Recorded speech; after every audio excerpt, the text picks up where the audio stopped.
I invite Dr. Rashmi Nagpal Arora, Walter Reiner, Rob van Overbruggen, and Dr. Kwesi to talk about biological conflicts that create the problems like impotence, testicular cancer, prostate problem, epididymitis, homosexuality, and male pattern baldness. So may I request Dr. Rashmi, Walter Reiner, Rob van Overbruggen, and Dr. Kwesi to come on stage, please. Walter, he's vanished. When he organized a local conference in Germany, and she knew from Walter that he's going to India, and then she asked me, oh, I'm not a master trainer yet, but I would like to come to India and lecture. And I told her, you don't need to be a master trainer to be on the stage. Yeah? It's open for everybody can share his or her experience. And a lot who are in mental health haven't had the courage to come and ask. And she said, and I have to improve my English also. So that's what she all did. So really give her a big applause.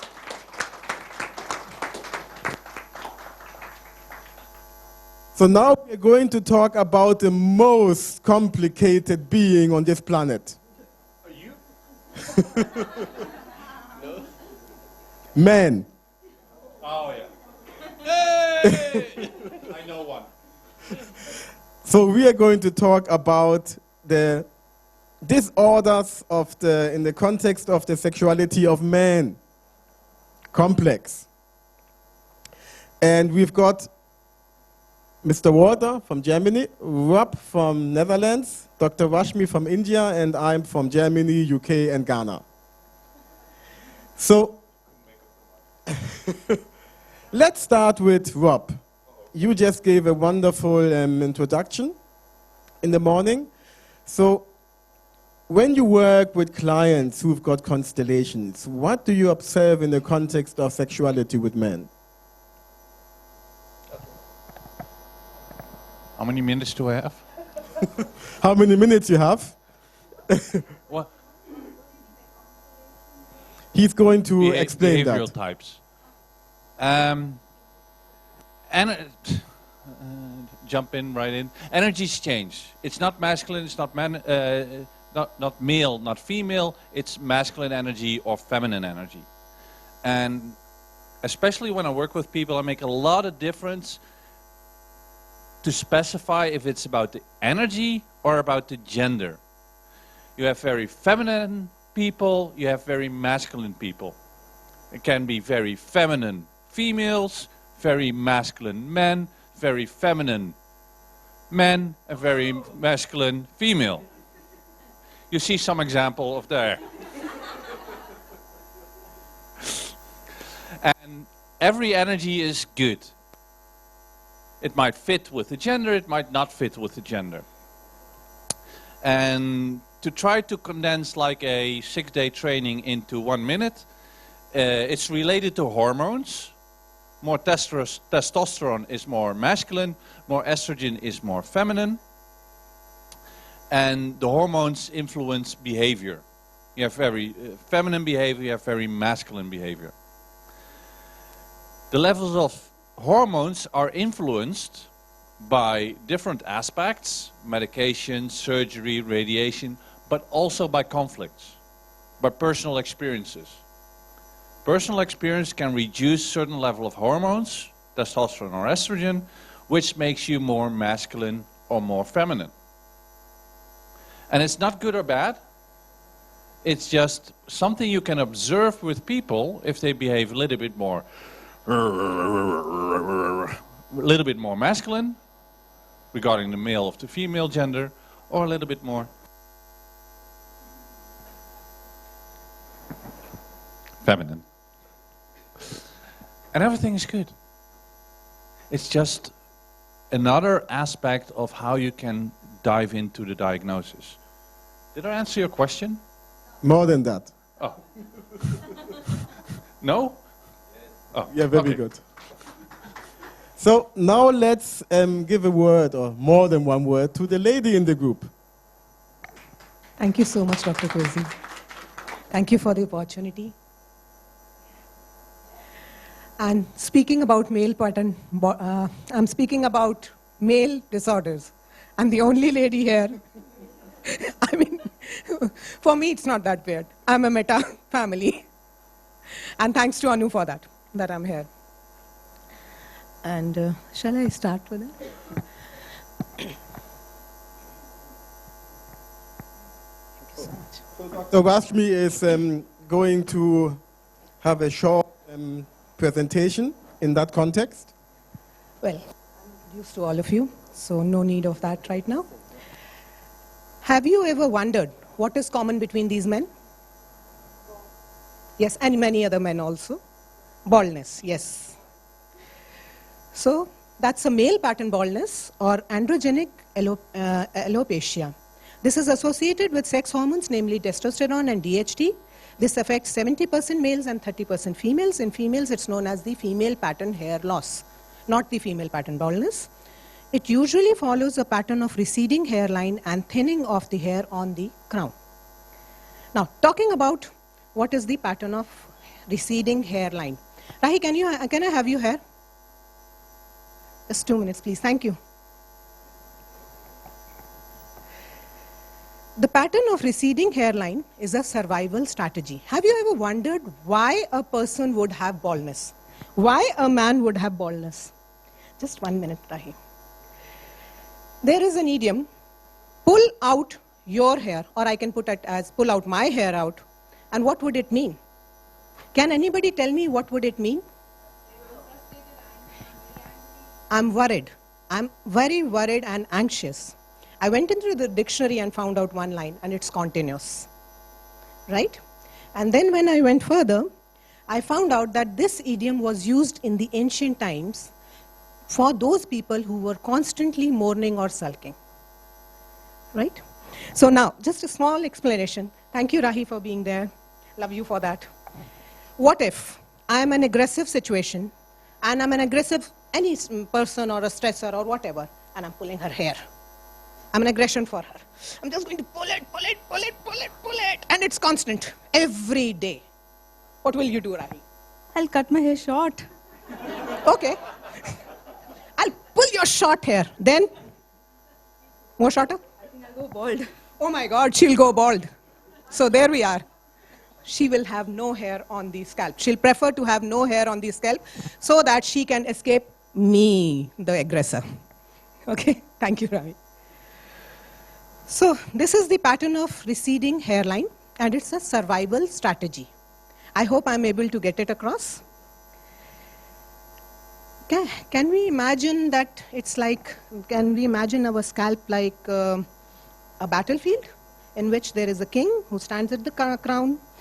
And the pattern of hairline is it's a particular pattern. What happens is, the receding starts from hair in some people, when it could be of two types. It is frontal or it is in the rear. If the thread is perceived in the frontal region, then it's a frontal baldness.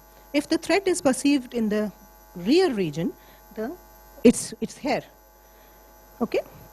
Now what happens is, I'm amazed to see that this pattern, which you can see it over here, the frontal pattern, it happens, the sides go away. Why does it happen? This person who is in aggressive situation, oh yes, we have a live demo. Please, please, please, please, two of them. Yes, that's it. And that's it there. Thank you so much. So, why would a person have a receding hairline like this? If we imagine a battlefield, the person perceives that perceives that there is a loss of love or nourishment from his family. So he feels that the supporters, his relatives, his near relatives have left him. But he is still standing and dealing with his situation. So the hairline goes from here. And finally, can I have a pen, please?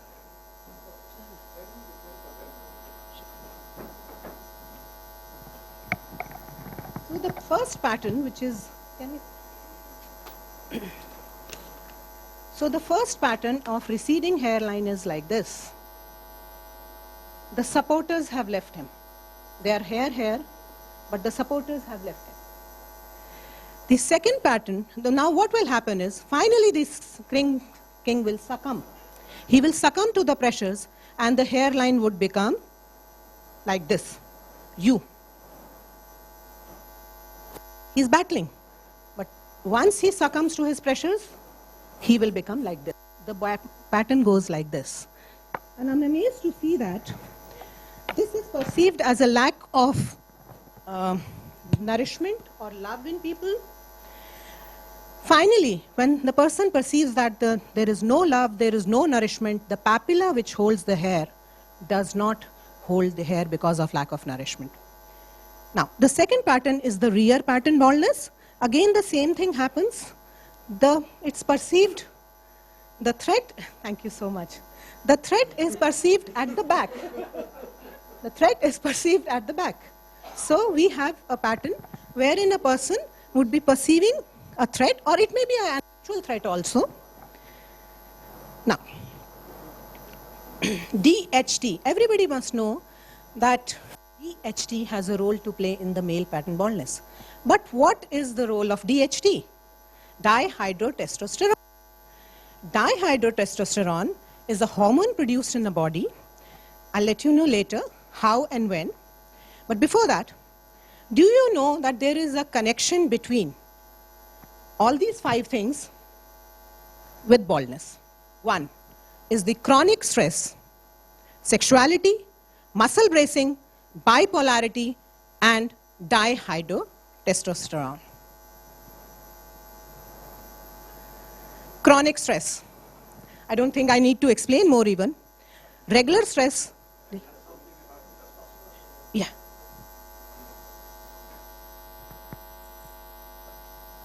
We have 2 adoption lions. We brought them to Africa.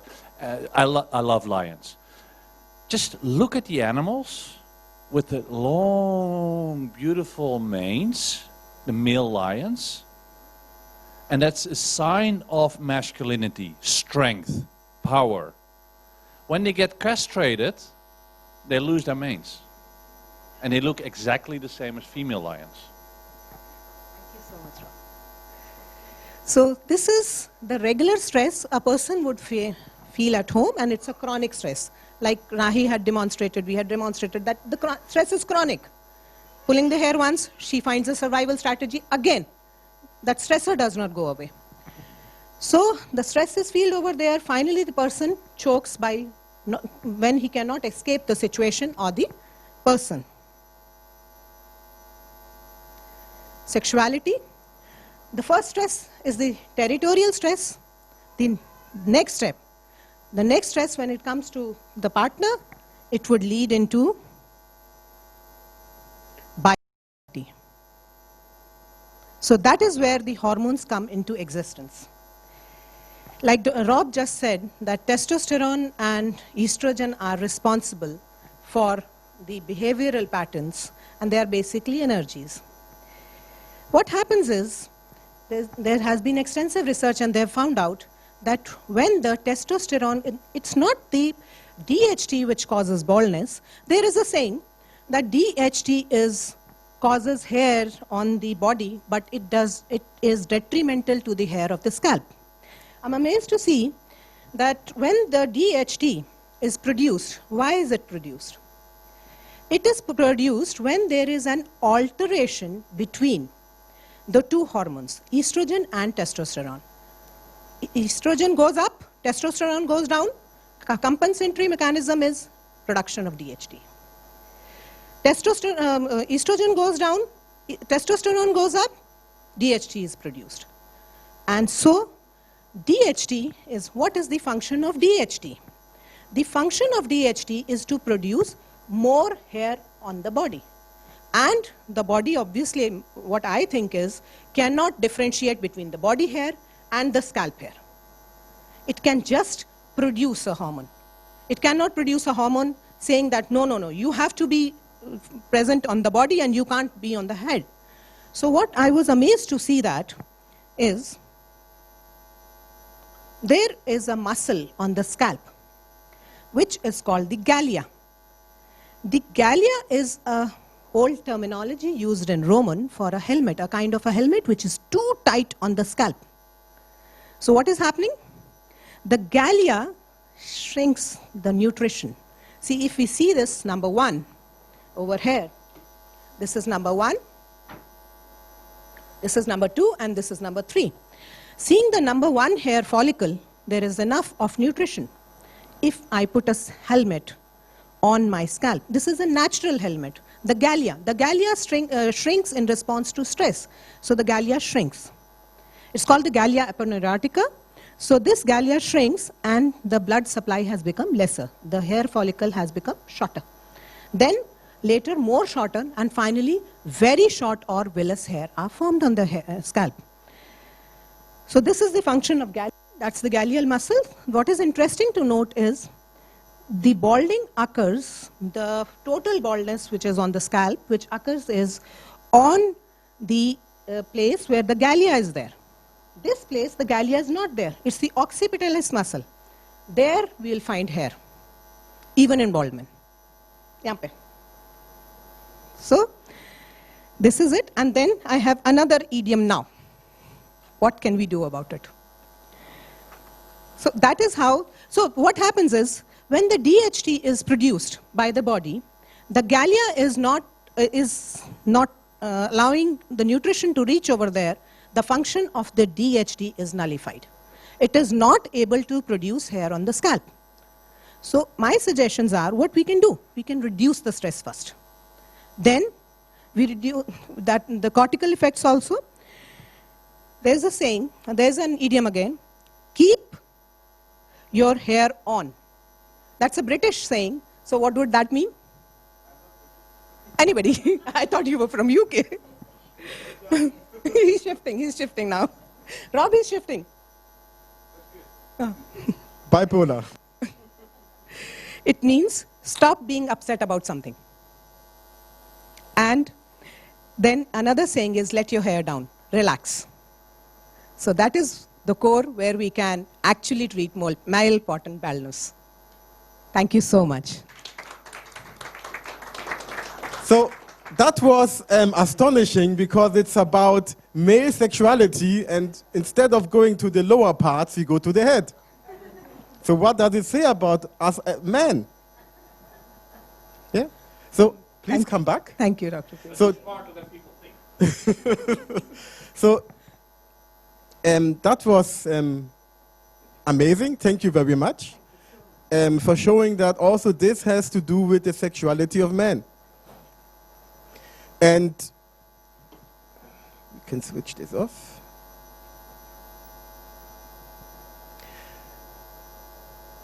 Those of you who've been here the last days also know that I am in astromedicine. And there is an astromedical constellation for this. And it has to do with the context of competition with the same sex. So when men are competing with other men, when other men want to pull the hair of other men, yeah, exactly like this, then they can become bald. So you can identify this in the birth chart also, that people have got a predisposition for it. It doesn't mean that they have to get it. They can create new possibilities, but it can be diagnosed in the astrological chart.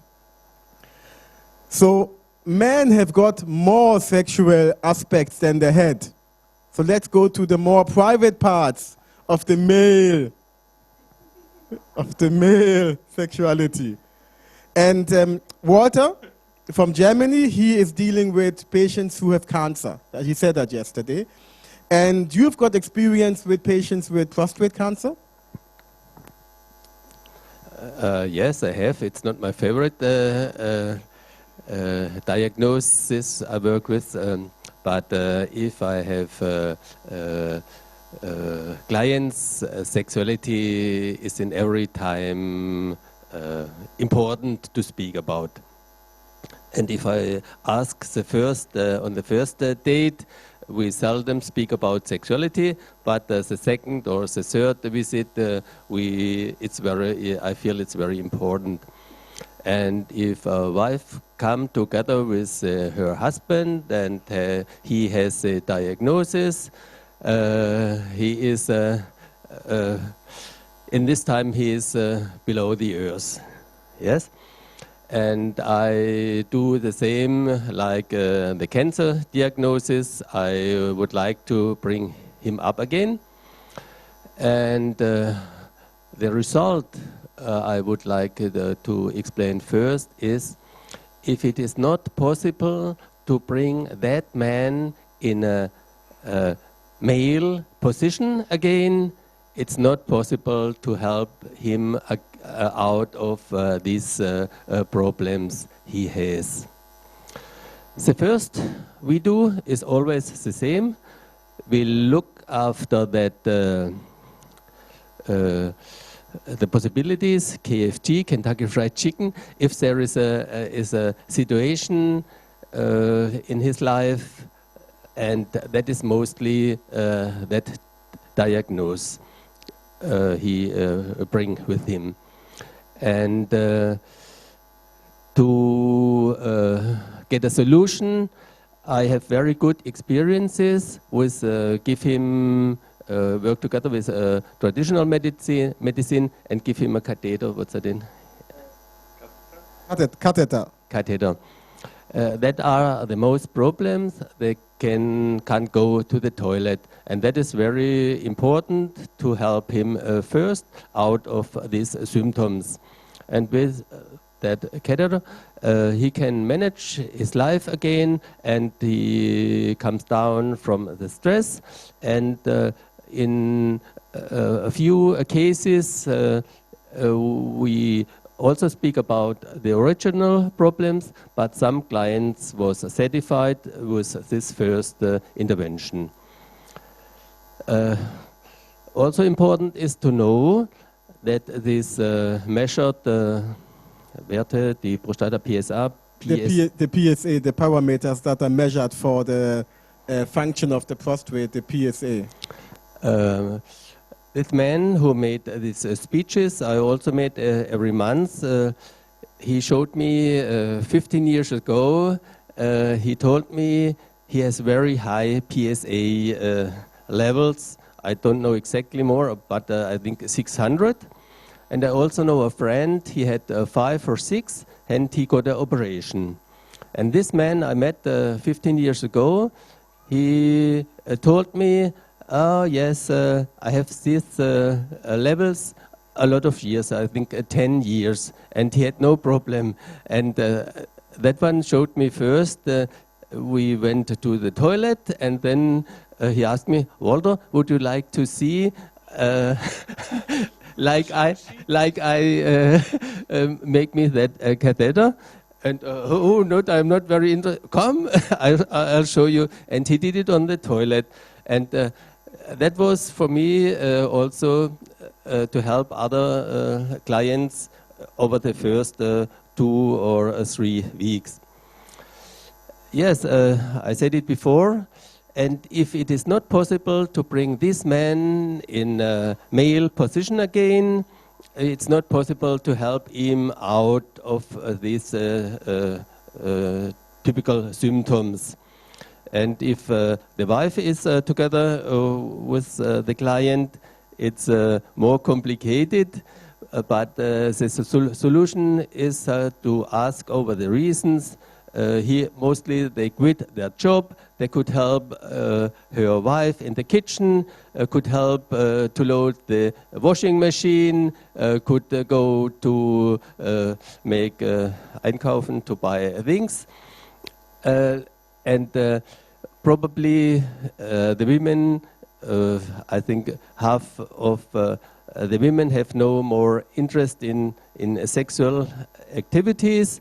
And if he get older, he has no possibility to go with a car to a friend, and if he has no possibility to come in his male actions again. And that is the most, and it's very individual to speak with a client or with the women, with the husband. What possibilities do you have to know new sexual activities? I don't know the names now. Yes, that's way I help the people out of these diseases. So thank you very much, Walter. So it has to do again with the mindset. When is a man a man? So when I think I am only a man if when I'm 60, 65 and I'm still sexual active, then I'm a man. Or I'm only a man when I work and I identify myself over the work. It can be anything. One of the first cases I had with prostrate, and I'm an eye doctor, but That's interesting. but the clients often have more diseases. And at the beginning, I was so fascinated about mental health that we could explain everything. I just listened to my clients. One client came and he said, "Oh, thank you that I didn't have to wait because I had prostate operation, I had prostate cancer, and you know that now with my urine I can't hold it, so thank you that I don't have to wait that long." I examined him. I said, "Oh yeah, where have you been operated?" "Oh yes, in this hospital here in this town." "Oh, and did your family come and meet you?" "Oh yes, my wife and my son." "And you know my son?" He had a job, he was a civil servant, everything was fine. And then out of nothing in his head, he wanted to become an artist. He started drawing, he doesn't get any money anymore, so now I have to support him. His son, in his view, in his perspective, is not a man anymore because he can't feed his family. And now daddy has to be a superman to support his son. And that was the cause for his prostate cancer. So it was not him, indirectly, because I am not a man, because my son is not a man. Yeah? So that's why he reacted. It can be anything. It's just how the person perceives it, what the person thinks. And I just got to know it because I was just listening and asking circular questions around his family. And then it came up with his son. I didn't ask about it. I just asked, did your family visit you when you were operated in hospital?" "Yes." "And then my son this and this and this." And I remember Richard from England, who's now in Canada, that one of the first cases he shared with me was about a man who had two boys, two sons. And because of the situation of the mother, how they grew up, the sons didn't want children, but the man wanted grandchildren. So he got the prostate cancer. Because my sons are not man enough to get children. So now I have to compensate that with a cell plus in my prostate, first phase brainstem. And then what did he do? He got a younger woman, I think 40 or 50 years younger, yeah, to compensate that. And that's also what Dr. Harmer said. If you've got that, the best thing is what Walter said, do some activity where you feel that you are a man. That is one way. The other way is, I love and accept myself the way I am. I am whole, complete, and perfect. And I don't have to prove to anybody anything. I do have a question about that. You say, do activities that make you feel more like a man. Or do activities that make you feel more masculine. No, that's a question. Yes, exactly, because a man is just an anatomical definition that you've got XY chromosome. That's a man. But it doesn't mean that you are masculine. You're absolutely right. So they can be totally non-sexual related. Yes. Sports, activities, studies, hobbies, whatever. Yeah. What he identifies, that is what I see, how I see myself as a man. And when you said it's not linked to gender, that's why Professor Lucia, who created the Lucia color system, he said it's about being directive and receptive, and not about this is male behavior and this is female behavior. So he made a new distinction with being directive and being receptive. But because of the cultural conditioning, most people think, oh, a man has to be directive and a woman has to be receptive. And when I'm not directive enough as a man, then I'm not a real man. And when people have this imprint in their selves, this mindset, like men who lost their job and they think I'm not a man enough, then they can likely develop prostate cancer. Our colleague Dr. Ahmed from Cairo wants to make a statement. Thank you. Actually, I work a lot with males with. Okay. Some morning exercise. Thank you. Hi. Actually, I work a lot with males with male problems, and I will tell you my experience simply. I found that the issue about being a male is not doing male things; it's feeling strong, feeling respected. It's his own feeling, not from others. It's that he feels strong enough. I'm strong. I'm respected. I'm worthy. I'm of value. Because many men, many successful men, by the way, they are so soft in the family. They like to accommodate their kids and accommodate their wives and to feel that they be very kind. And they mix this kind attitude, which is very nice, with being a male. So they become very soft in their sexual relationship. Because it's quite different. This is very important for males to distinguish the sexual male-female relationship with the other relationships I have with my wife. I can be very supportive, very loving, very tender, but not as a man-woman relationship. In a man-woman relationship, it's very important for the man to feel strong, to feel dominant, to feel respected and of value. And many men mix both roles because the relationship in the bedroom is quite different outside the bedroom. And I worked with many clients and I got great results based on this concept and based on this distinction. And I train them to improve their self-esteem, as simple as that. Just improving the self-esteem as a man improves the sexual performance dramatically, and especially with premature ejaculation. I got very good results with premature ejaculation by just improving the self-esteem. And I'm working in my clients right now. I'm working with them to improve their self-esteem while in a sexual relationship with the wife, and the results are great. I have a brainwave that just pops up relating to the discussion.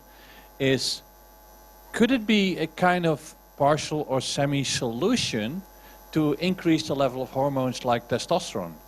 Could that be reducing the prostate problems? Because if there's an increase in testosterone, people will act more masculine. Actually, it's the other way. When you deliberately work your behavior and behave manly, the hormone changes. I know, but would it relate to the disease pattern? Would the disease pattern change? Are you talking about the prostate? For example, yeah. For sure, yeah.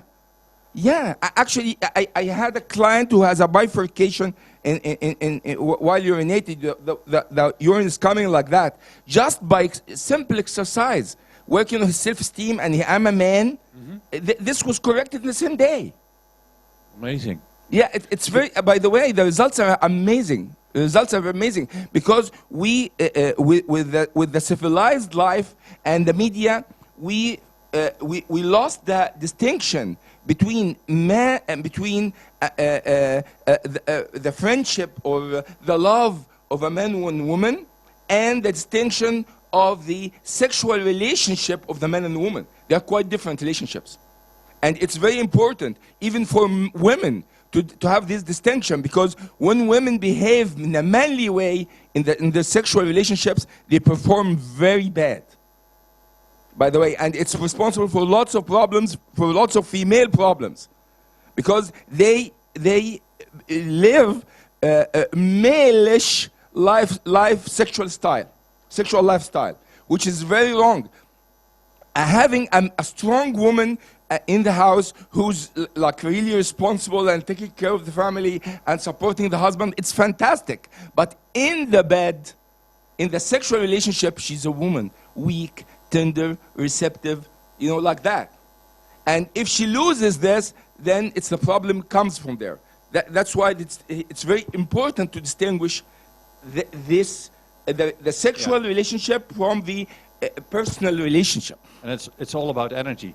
And what you just mentioned triggers a whole set of thoughts in my mind in generating new intervention strategies for these type of problems. Because working on self-esteem, research showed that if you're taking the power position for like 2 minutes, increases your testosterone. There are foods, nutrition that increases your testosterone levels. Yes.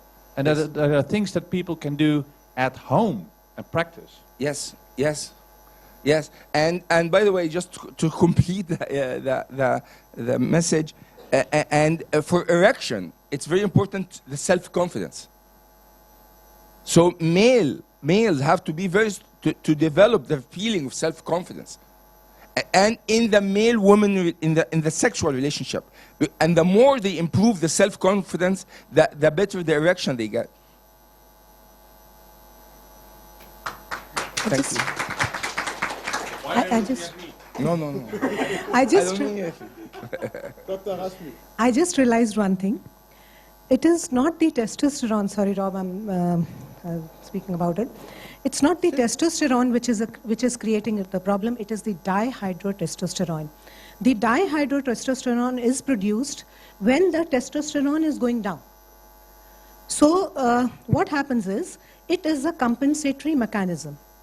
The male compensates by producing more dihydrotestosterone. That is what makes him powerful. Even in prostate conditions and even in baldness, when I was working on it, baldness is stress minus. The patient is under constant stress. So he is producing more of dihydrotestosterone or DHT to feel more powerful. The idea is, if more of testosterone is produced, which is a natural hormone, which is a natural male hormone, and not a compensatory mechanism, just bloating it up, we can there find a solution that, yes, the male needs to feel powerful from himself. He doesn't need to show it to people. So, high levels. This is amazing. We're creating new content right on the spot, right? So increased levels of DHT, is that somewhat similar like a bloated ego? Could be, because he's okay. I am a But man. I'll very beat weak. my wife. I can beat my wife. I can a beat the fake children. man? A fake man, and more of testosterone would be more of a real man. Wow. Thank you so much.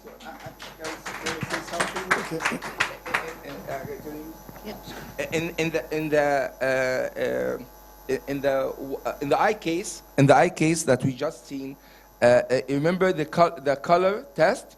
In the color test, the client was rejecting blue and green. Green is the color of self-esteem. So rejecting self-esteem it makes him so much dependent on others. And this indicates immediately that this person in a sexual relationship will behave miserably. Especially he likes the color 5 and 3, which is magenta and red or orange, which means that he has lots of sexual emotions.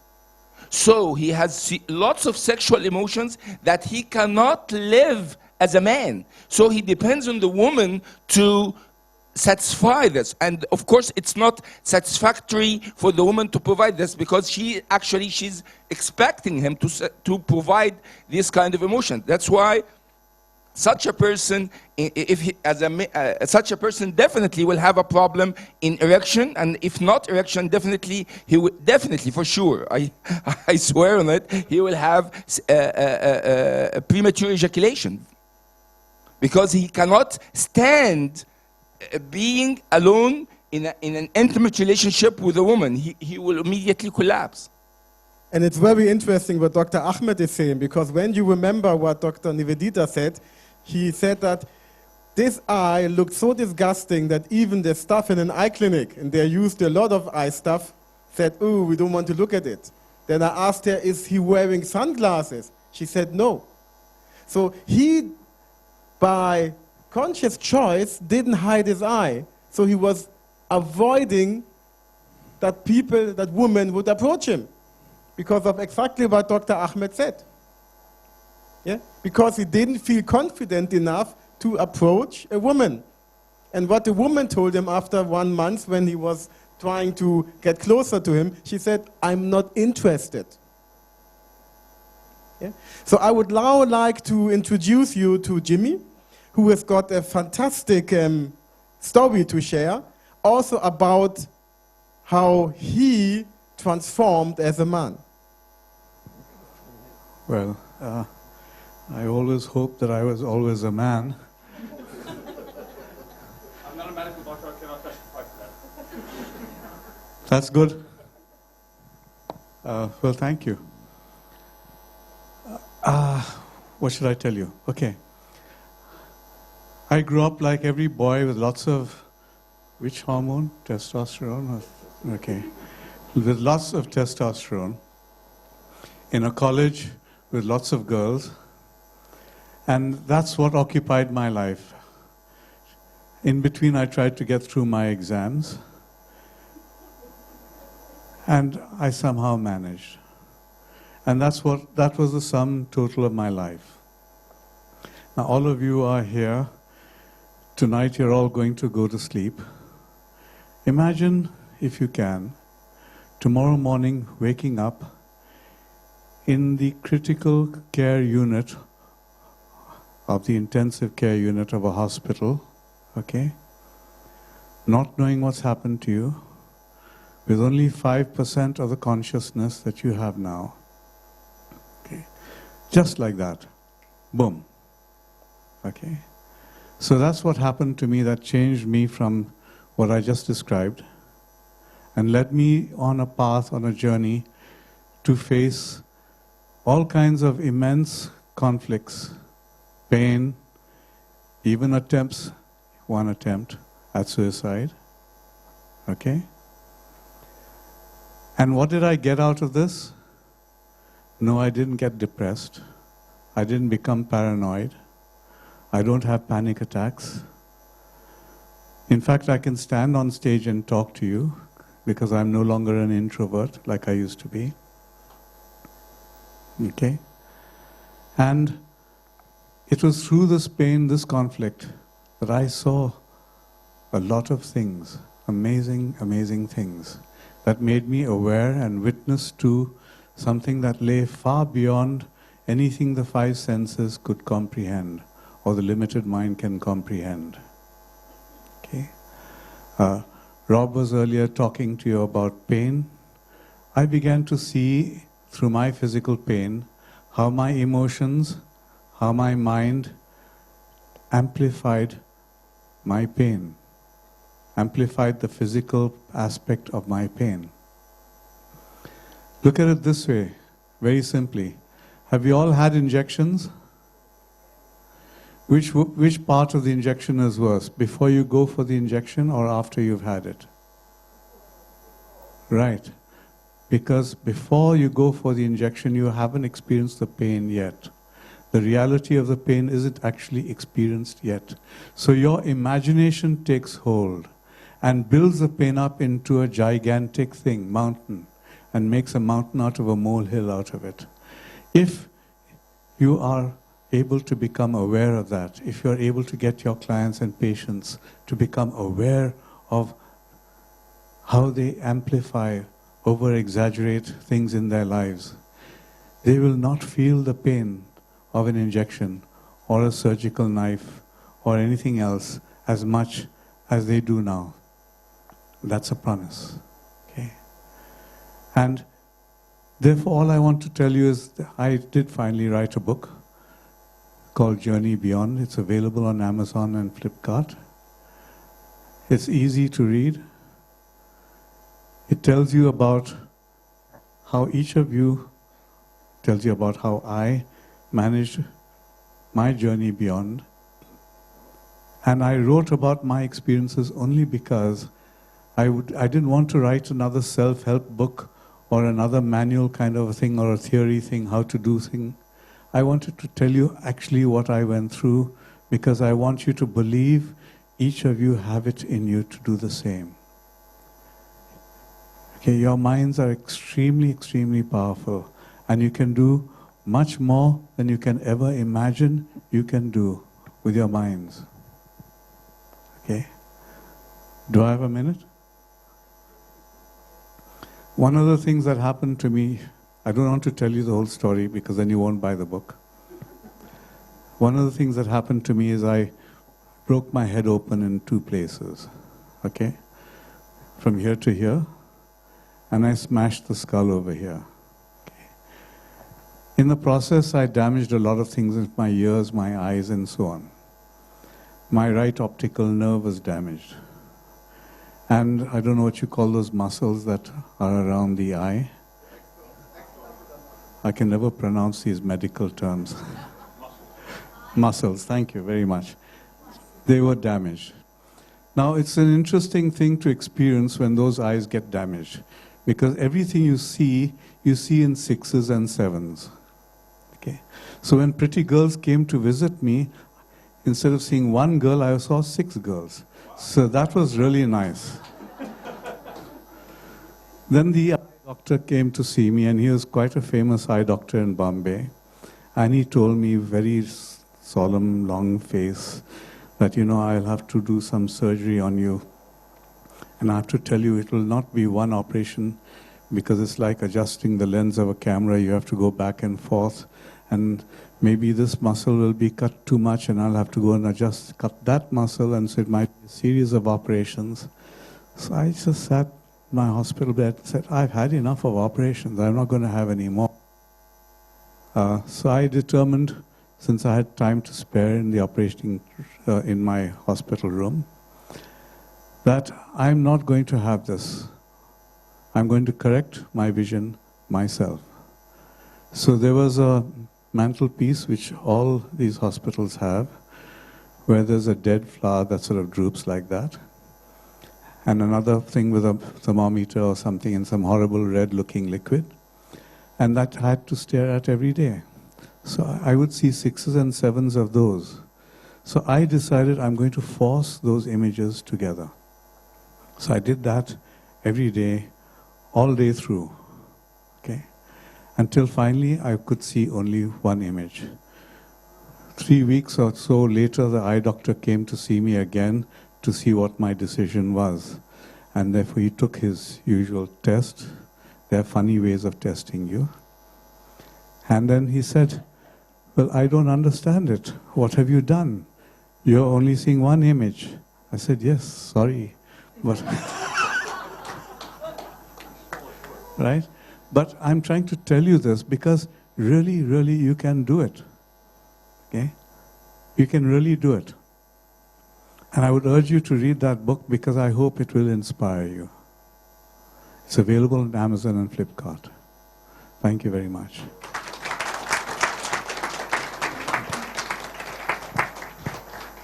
That was amazing. And he just illustrated what makes a man.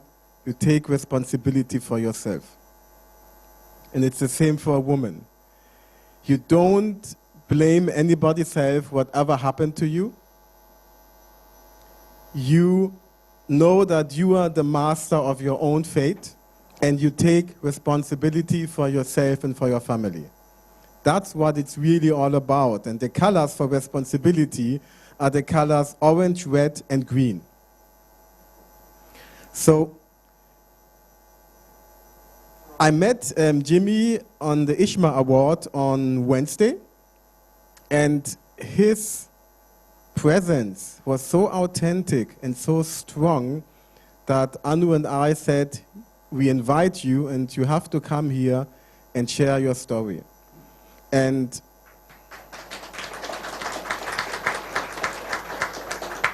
what he has shared also about how he could heal the distortion of your eye, yeah, out of 6, 7 images you read one, it's amazing. and it shows what for potential is within us. Yeah? And I have to apologize because we are talking about men, and we're here in the second most populated country on the planet, and we didn't have an Indian man on the stage. So thank you for representing the Indian man. Thank you. I've got one small confession to make. I still see 6s and 7s, but that's only when I have too much to drink.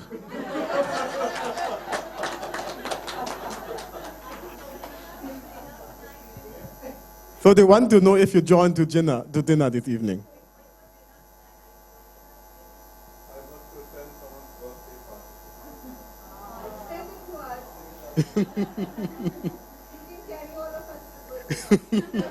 They will have another birthday party next year. So when we talk about mental health and it's about male sexuality, we also need to honor the man who initiated it, and the conflict he went through also had to do with the male sexual organs. And I want Mr. Walter, as a German, to share the story of what happened to Dr. Hammer.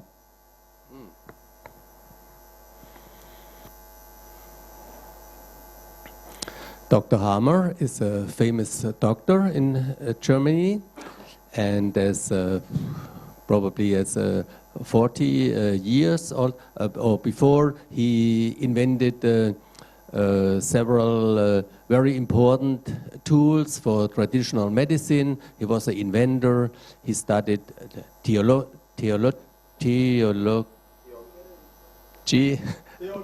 theology, yeah. Science, and also medicine. And therefore he was able to overview all things together. And then he suddenly got a diagnosis, Hodenkrebs, cancer of the testicles. Okay. And he got an operation and no chemotherapy or something like else. And since time he was very open-minded and looked in his clinic and asked all clients with different diagnosis, what happened in your life? Because he because he had the idea that there must be something behind it. Behind his own experiences. And then he found out that his son was shooting to death and got several operations in Germany, and he lost his son. And through losing his son, through that shock, conflict shock, he thought that could be the reason for my cancer. And so he started to figure it out, 1, 2, 300,000, and now he had more than 40,000 client cases controlled. And he brought it together and sent it to the German university, where he studied medicine and would like to become Habilitation. And he wanted to do his PhD with this work. Yes. And this is still till 45 years at the university, and they didn't start it to improve it. It lays there, it lays there, it lays there, it lays there. Yeah, so conventional medicine did not even want to challenge what Dr. Hammer presented them. And you can see that it's all in the new intranet, what we are going to launch tomorrow, the TQ Wiki of Meta Health. And you will find all the explanation of the organs there. And here you can see testicle, loss of a person. And exactly that happened to Dr. Hammer when his son was accidentally killed. And The biological meaning is that to the growth, the tumor of the testicle, you are more fertile. You can produce more sperm, and it's more likely that you can get new offspring to compensate the death of the lost person. And that was where it started, the journey of Dr. Harmer, who then started with the new German medicine, and Dr. Anton Bader, and Johannes Fisslinger. Met him personally, were impressed about his findings, could identify them in their own life, and could verify them also with the clients. And then they wanted to cooperate together. It didn't work. And then they said we want an international network. And that's how then the International Meta-Medicine Association was born. So it's all about this conflict of Dr. Harmer where it started. I would like to add that I met Dr. Kwesi Odum also together with Dr. Harmer. We met us in 2007 and made friends. And if I met Kwesi, I thought, oh, beautiful man. We will make a lot of information and shows together. And now we are together in India. Hey! So the last minutes. What really makes a man a man? It's a huge challenge if you look around in the world, how many conflicts, how many wars, how much drama is created out of this misconception, what a man is a man. And we just wanted to share with you from the mental health perspective that it's not only down here in the private areas, but it's also on the head. Thank you very much, Dr. Vashmi, for that. And the main aspect is really responsibility and follow your intuition. And there's nothing like this is male behavior, this is female behavior, only in the context when it's about sexuality because of the anatomy. But when it's in the outside, out of that, it's about being directive or receptive, and that is open to everyone, where you can make the choice, I want to be more receptive or I want to be more directive. It doesn't have to do anything with being male or female, and it's everyone's own choice. So thank you very much. I would like... So please, Mr. Walter, come. Mr. Walter is having his workshop tomorrow, and he just wants